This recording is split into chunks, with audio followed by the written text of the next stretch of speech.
We're on Nitzavim Vayeilach. Even though Howard's hour is a little further down, we're just going to review a little bit from before. Of course, we'll do some of the Tosas here. Okay, Nitzavim Vayeilach. The Gemara wants to know, Rebbe, who's the opinion who rejects the Gzer Shava Socher Socher? So the Gemara says it's a Rebbe. Rebbe is that opinion. Why? Because Rebbe says, quotes a pasuk, Im lo yigoel be'eleh. It says, if one was not redeemed with these relatives, it says an uncle, a cousin, or the closest relative. And the Torah speaks specifically a Jew being sold to a non-Jew. So there's a mitzvah for the relatives to redeem the Jewish slave whose master is a non-Jew. So the Torah says, Im lo yigol be'eler, Rebbe Omer be'eler hu nigol, ve'nigol b'sheish. What does it mean, be'eler? If he was not redeemed with these people, he interprets the connotation is he's not redeemed with 6 years. Meaning, he stays till Yovel. He stays till Yovel, the Jewish slave who sold to a non-Jew.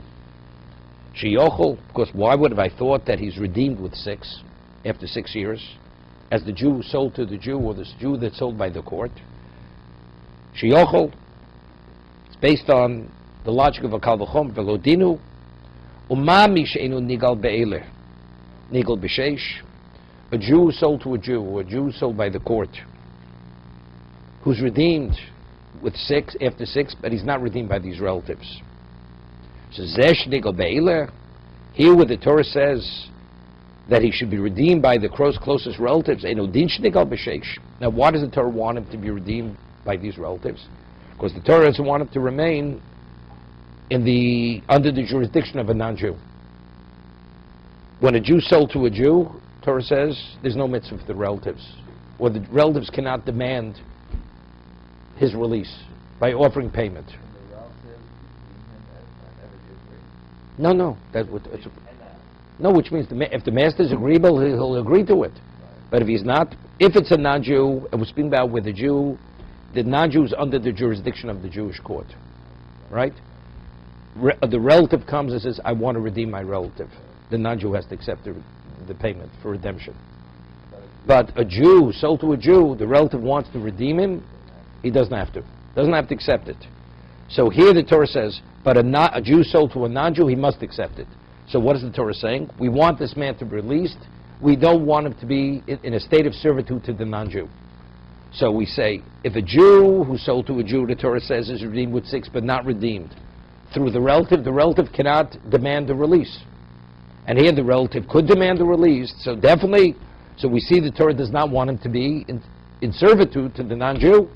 So if that's the case, I'd say definitely he should be released after 6. Talmud Loma be'ele. So Rebbe interprets the Torah be'ele hu nigal, ve'en nigal b'sheish. He's only redeemed through the redemption of the relatives, but not after serving 6 years. No. The Torah says until Yovel. The pasuk continues until Yovel. For the non-Jew, it's still Yovel.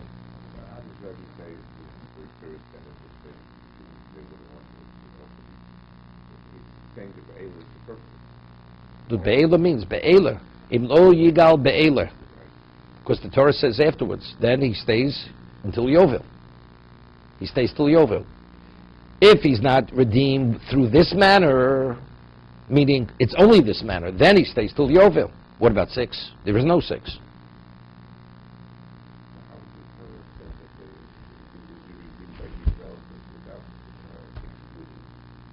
No, it should just say he could be redeemed by the Israel. What's im lo yigal be'ela? The be'ela is a miut.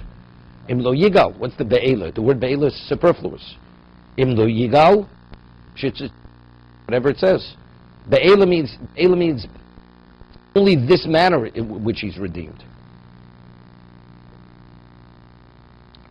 Tam be'ela hu nigal ve'nigal b'sheish. So the Gemara asks, if Rebbe is of the opinion that there is a Gzer Shava of Socher Socher, v'yisol gadaitach yolav Socher Socher.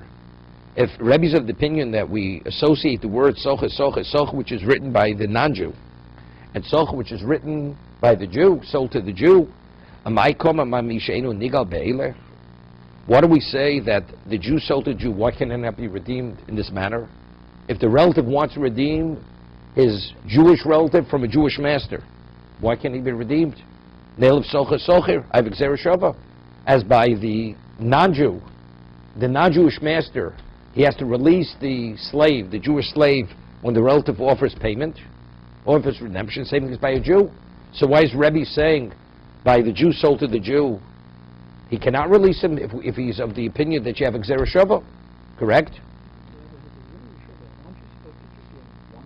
No, everything. We equate everything, unless everything, unless correct.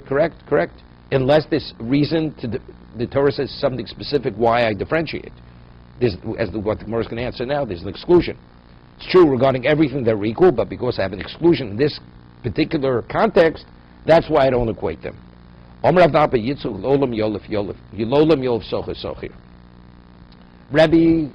learns the gzera shava socher socher. So if that's the case, why does he say that the Jew sold to the Jew cannot be released through the relatives? Shani hocha domakro yigo lenu. Because it says dodo ben dodo. It says they will redeem him. What is yigo lenu? Yigo lenu is what is an exclusion. Domakro yigo lenu lezevelo la'achir. So because when the Torah speaks about the relatives redeeming, it says it in the singular, yigo lenu, and that's in regard to the redemption of the redeeming the Jewish slave from the non-Jewish master. So it seems to be this context of redemption is only limited to this case and no other case. So there is a gzera shava. Gzera shava means everything's equal unless the Torah says something is not equal. What about the 6 years? In other words, why would that be part of the gzera shava? Every other evidence is 6 years. Why in the case of an Eved sold to a non-Jew, and if he's not redeemed by his relative, he goes off the other? There's all gzera sakosov. Gzera shava means it's equal unless the Torah says they're not equal. So by saying yigo lenu, the Torah is saying that this means of redemption can only be can only be through the relative when he's the master is a non-Jew, not a Jew. What about 6 years? 6 years also because of be'ela. Rabbi has an exclusion be'ela. He has two exclusions. Yigo lenu, that tells me that the one who has the Jewish master cannot be redeemed, is not redeemed through the relatives. And this manner of redemption of 6 years only has to do with the Jewish master, now the non-Jewish master. I have two exclusions. I have be'ela and I have yigo lenu. So I have two exclusions. Okay? Uman tanu the polyglot to Rabbi Yossi. Uman tanu the polyglot to Rabbi. Who argues with Rabbi in interpretation of this posuk? Okay? Rabbi Yossi agli Rabbi Akiva. The Tanya. Lo yigoel be'ele. Factually, they learn that as relatives could redeem the Jewish slave from the non-Jewish master, they could redeem the Jewish slave from the Jewish master. So what does it mean? Be'ele? Rabbi Yoskeli omer be'ele l'shichrur. B'shar kol odom l'shibud. Here. Meaning, Rabbi Yoskeli says, when the relatives redeem a slave who's owned by the non-Jewish master, he's freed. The slave does not become their slave. B'shar kol odom l'shibud. When a third party redeems him, then the slave is indentured to the redeemer, the Jewish redeemer. When relatives redeem him, he's released. He has his freedom. When strangers redeem him, then he's indentured to the strangers. So that's the be'ela. In the yigoel be'ela, Reb Kiva says just the opposite. Be'ela l'shibud. When the family redeems him, he's indentured to the family, to the relatives. B'shar kol odom, but if a third party redeems him, other Jews, l'shichru, then he's freed. From a goy. My time at the Rabbi Yossi Aglili.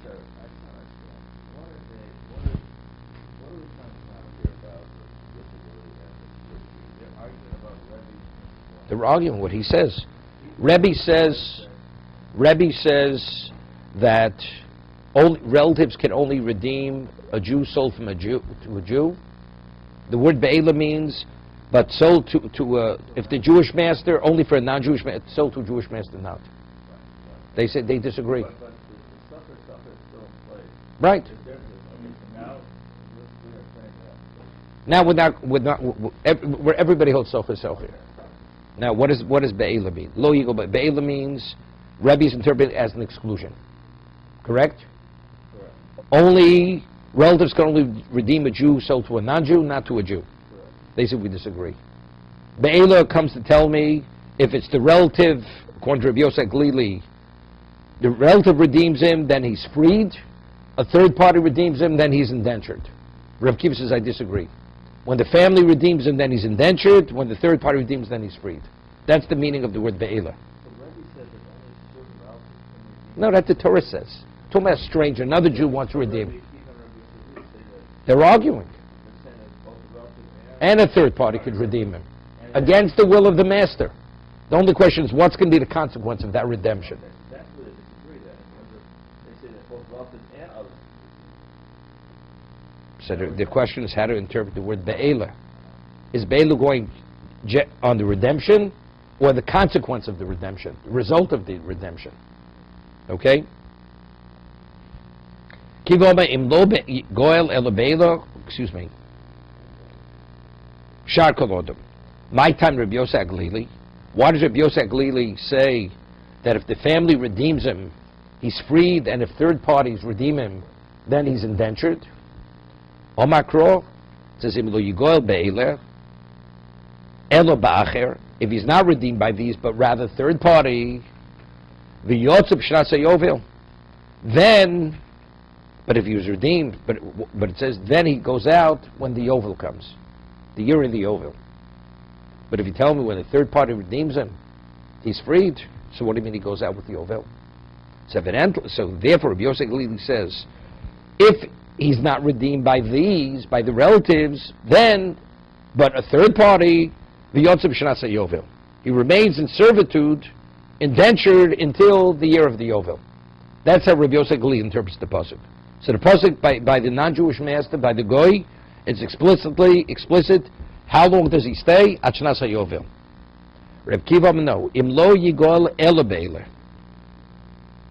If he's redeemed with these, meaning by the relatives, yotzeb shnas hayovel. That means they're indentured to the family. But what's the inference of that? But if a third party redeems him, l'shichrur, he's released. Okay. So the Mount of Gemara. So how does Rabbi Yosef Glili insert the pasuk? Im lo yigoel ela be'eler. He inserts the word elo. No, Rabbi Yosef Glili says im lo yigoel be'eler ela ba'acher.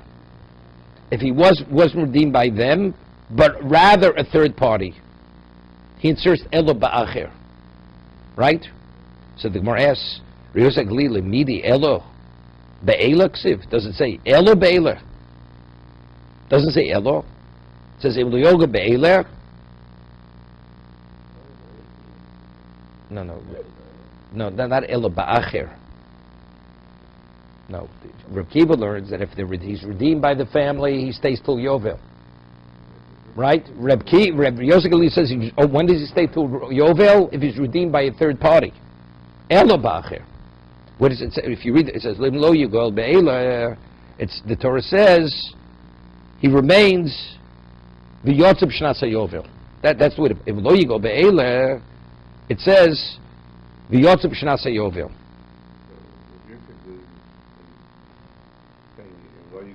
Which implies Ela ba'acher. So he was actually adding the Ela ba'ela. He's adding the word Ela and the Ba'ela. No, but it's Ela, but it's not an acher. But we're speaking about the subject matter is the family who's redeeming him, according to Rabbi Kiva. According to Rabbi Yosef Glili, im lo yoga be'ela Ela ba'acher. But a third party redeemed him. Where does Torah speak about third party? It says in lo yoga be'ela, meaning other people. It's not No, by them, but others. No, see. The Kiva is adding the word Ela into the Ela. That's the purpose. He's also adding Ella. Ella ba'acher. Rabbi Yosef is not adding, he's inferring from... I know. Rabbi Akiva is actually We'll see. adding...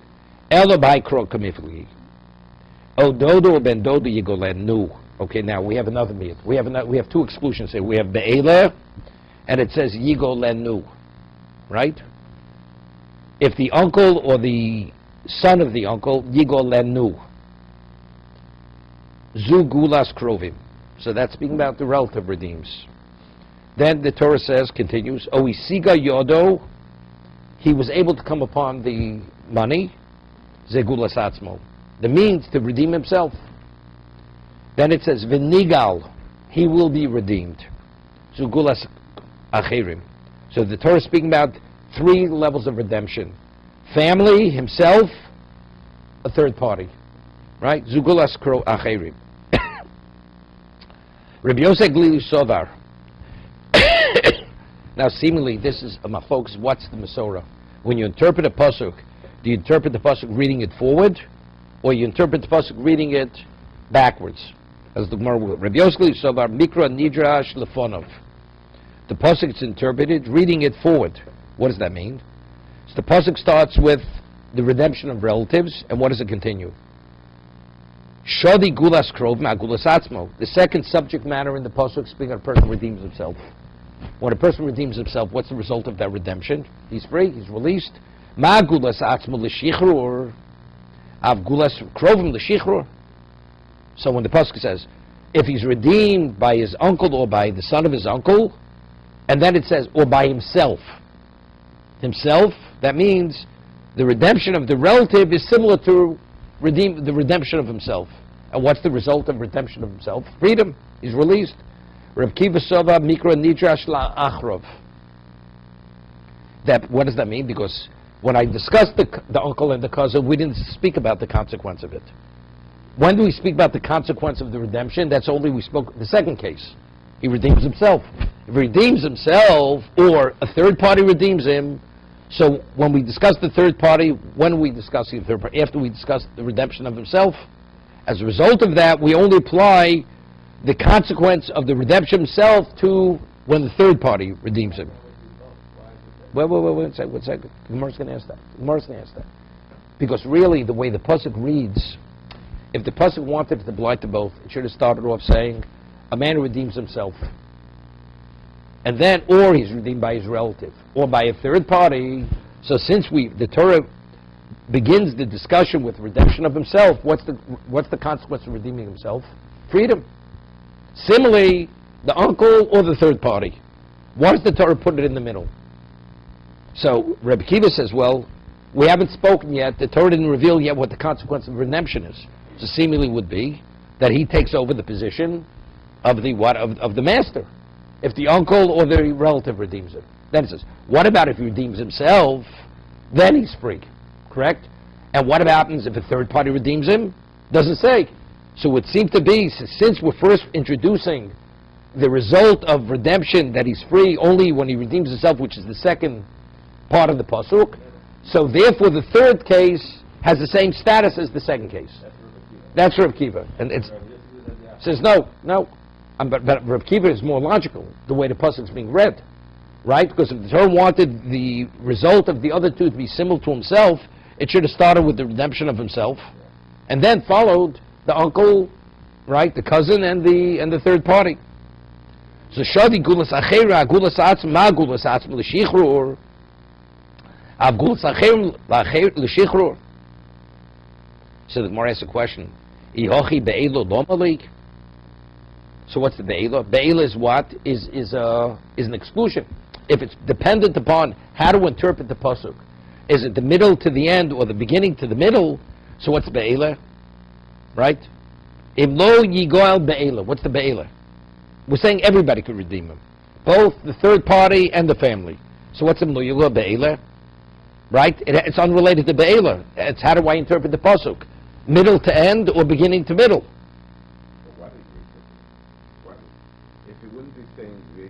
No, because if it says Shnas HaYovel. With that it says explicitly in the pasuk. Somebody has to stay. Somebody remains in servitude. Now the question is who? So we said it's dependent upon how to interpret the pasuk. Is it middle to end, or is it beginning to middle? So what do I need be'ela? Right? Ila be'ela havamina. So the Gemara says, if not for the word be'ela, you know what I would have said? Mikra nidrish bein lefon and bein lachrov. Ba'kol shichur. So now we're falling off. It's not a Masorah how to interpret a pasuk. If not for be'ela, I would have said that the middle case is associated with the first case and the last case. That whoever redeems him, he goes out free. 1 second. Imkain, hoda kusha leduchta. So now that we're saying that the be'ela itself, if not for the be'ela, you tell me we go in both directions. So we're back to, so why be'ela? What's the base for the machlokes Rabbi Yossi Haglili and Rabbi Akiva? If not for be'ela, what is the Masorah? How do I interpret the pasuk? Backwards and forwards. Both ways. Wait a sec. Right? I would interpret both. See, if you would tell me that's the Masorah without the word be'ela, okay, how do I read the pasuk? So then we have, so what do I read be'ela? So what do I read be'ela for? Right? I know exactly how to interpret the pasuk without the word be'ela. No, be'ela is telling me. Because without be'ela, I would go in both directions. Both Rabbi Yossi and Rabbi Kiva would agree I'd go in both directions. So now, after that be'ela, how do you know how to interpret the pasuk again? We're back to the original question. Why does Rabbi Kiva favor the relatives redeem him, he's indentured, but if the third party redeems him, he's not indentured? Right? How does be'ela tell me which direction to go? Right? The way we started, that there's a Masorah. Okay, there's a Masorah. So then we had to, what do I need be'ela? Not be'ela, I go in both of it. So that means there is no Masorah. So what is it based upon? Be'ela. But how does be'ela tell me which way to interpret it? Whether the relative's indentured or the third party he's indentured. David, you with me? Okay. Now we've eliminated from this discussion of be'ela the non-Jews. That was the first part of our discussion, and they were eliminated. Now it's between no, we're talking about it's a non-Jew. No. No. The master is a non-Jew. Now, could a third party demand his release if we pay his value? But the third party... Rabbi Yosef Glil and Rabbi Kiva, third party is a Jew. Yes. Whether it's a relative or another Jew who's not a relative. A close relative or any other Jew. So we're saying both Rabbi Yosef Glil and Rabbi Kiva hold any Jew paying value of the slave, the master, non-Jewish master, must free him. The question is, what happens when he releases him? Does he become indentured to the family? Does he become indentured to the third party? That's the argument of Rabbi Kiva and Rabbi Yosef Glili. So we want to know now what's the machlokas. Ela b'svara k'mifli. Now, interesting svara. Rabbi Yosef Glili sovar mistaver gulas acherim l'shibud. It's logical to say that when the third party redeems him, he becomes indentured to the third party. Why? Diyamrit l'shichrur. Because if you would say he becomes released, havimimnu l'parki, like they say, so what's the value? We want to encourage people to redeem him. So a relative who feels bound because it's my flesh and blood, okay, they will, even though there's no benefit as an obligation of a relative to relative, they would do it. But a third party, why would there have to be some incentive? So as a result of that, one of them is going to be indentured. It's more logical to say he's indentured to the third party than to the relative. Okay? Reb Kiva says just the opposite.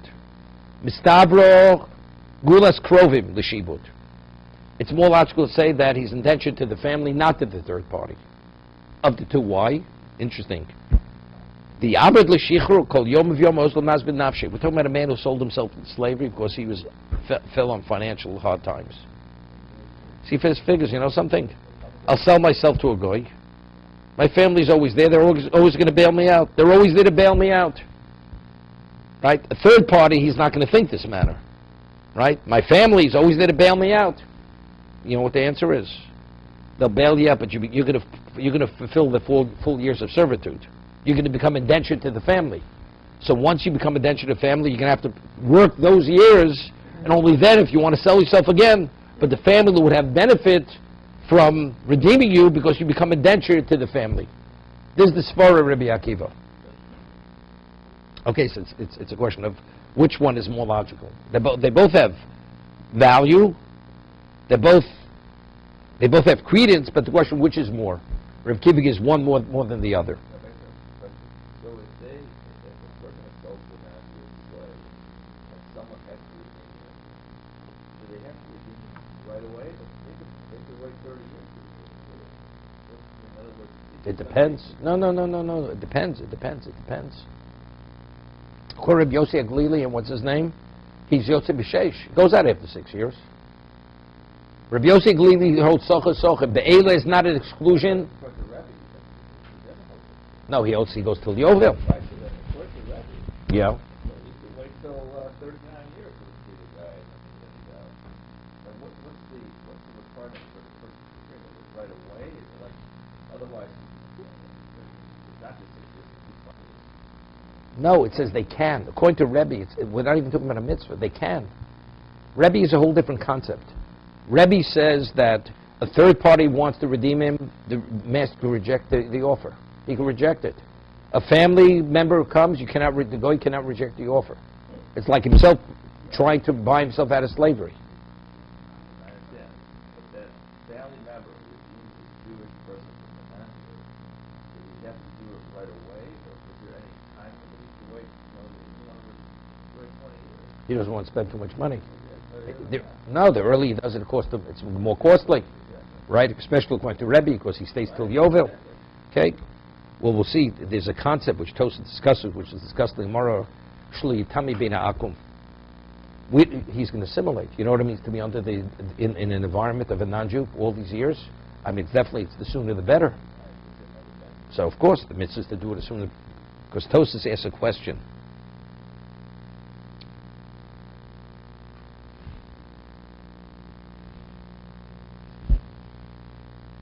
See, Tosafot asks an interesting question. That the Gemara wanted to say, if you hold socher, so then the Jew sold to the Jew, the relative should be able to demand redemption, right? He should redeem it. So the Gemara says, you see from there, you don't hold the socher. The Gemara says, why? I'll tell you, Rebbe socher, but there's a logical concept. Because we don't want him to be exposed to this environment. We said in Amud Aleph. The Gemara said, we have a Gzera Sheva Socher, right? The Gemara asked the question, what do we need to Shav Mishpachto? Why do we need a case that he returns to his family at Yovel? Right? I think differently. We have Socher. Right? We have the Gzera Sheva. By Mochru Bezdin, it says he goes out with Yovel. Mochru Atzmi goes out with Yovel. So why would I think the Nirtzah should not go out? So Gemara says, because maybe we should penalize him. Right? The Gemara in Amud Aleph. Why? Because he could have gone out after 6 years. But what did he say? Yohavti es Adoni Yishti Bonai. He wanted to extend it. And the Torah says, Avodahem, that you're my subjects. So maybe because he violated Avodahem, we should penalize him and not let him go out with Yovel. So therefore, the Torah has to write V'shav El Mishpachto, he does go out with Yovel. So we said that logic is an overriding factor. It overrides the what? It overrides the Gzera Shava. Well, I have a Gzera Shava. Even though I have a Gzera Shava, because I have a logical reason to penalize him, that overrides the Gzera Shava, and I would say he does not go out with Yovel. Therefore, the Torah has to write an extra pasuk, Shava Mishpachto, he does go out with Yovel. So Tosafot asked the same question here. We have a Gzera Shava Socher, but nevertheless, the reason why only in this case is he redeemed by the relative, because here he's going to assimilate, because he's not in a healthy environment. When he's with the Jew, it's a whole different svara. It's a whole different reality. When he's in the Jewish environment, there he's in a non-Jewish environment. That's Tosafot's question. Tosafot said something interesting. As logical as something may be, you know what it means to override a Gzera Shava? We had difficulty. If Gzera Shava is as if it's explicit in the Torah, what do you mean we'll penalize him? So we mentioned Chazon Ish, that the logic is so compelling that it's as if the Torah says explicitly, except for this man. Even though they're equal in everything else, but because the man violated the law of wanting to be a subject to a subject, which is a Torah violation, we penalize him. We don't let the man back. Therefore, Torah has to write a pasuk. But where does it say Avodahem? It's a pasuk in the Torah. Lo yitami bein ha'akum, that he shouldn't assimilate, what is it? There's no such pasuk. There's not even an allusion in the Torah to it. It's logical, it makes good sense. It's the right thing to do. But since it's not explicit in the Torah, it doesn't override Gzera Shava. Something which is Abodayim, which is explicit in Torah, so the basis to penalize him is explicit. That overrides the Gzera Shava.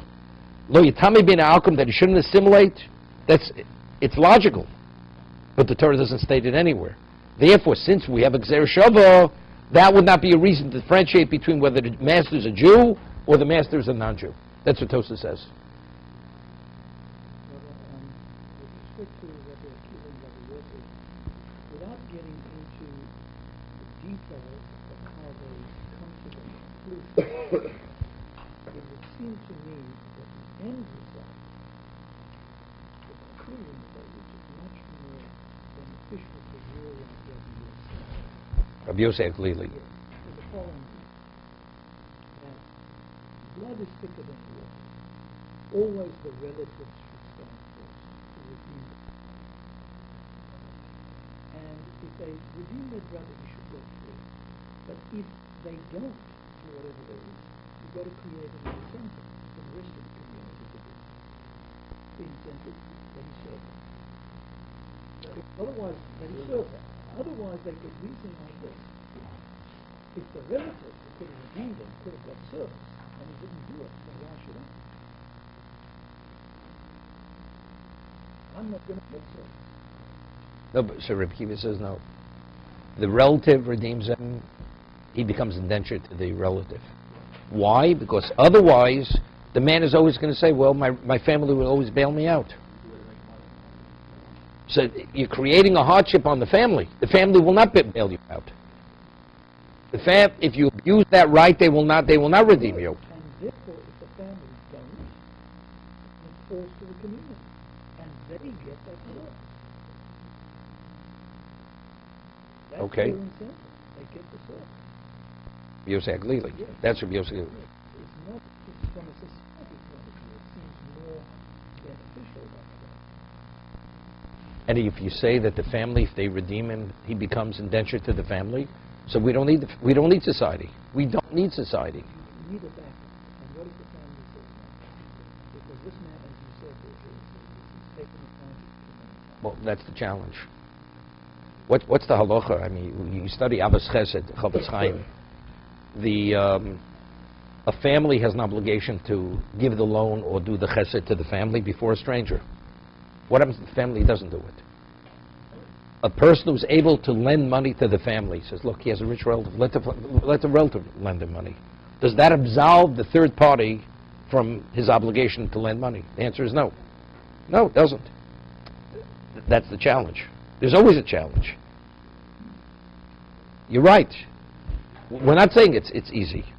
But factually, the family should be the ones to, and because we don't want him to abuse the family rights, he's indentured to the family. Okay, just a little further, another 2 minutes. Omer Reb Chiya bar Abba, Omer Reb Yochanan, Zudiv Reb Yosef Glili Reb Akiva. They argue, is he indentured to the family or is he indentured to the third party? As we're explaining. But everybody agrees that what? That the family could redeem anyone. We're equating both. The Chacham say, whether the family redeems him or third party redeems him, he's released. He's released. Man Chachamim, Rebbe. The Chacham's Rebbe. The Mapik L'hai Drosha, L'hai Elob L'drosha Achrino. Umikra Nidrash Bein Lefon Bein Lachrov. We'll continue this tomorrow.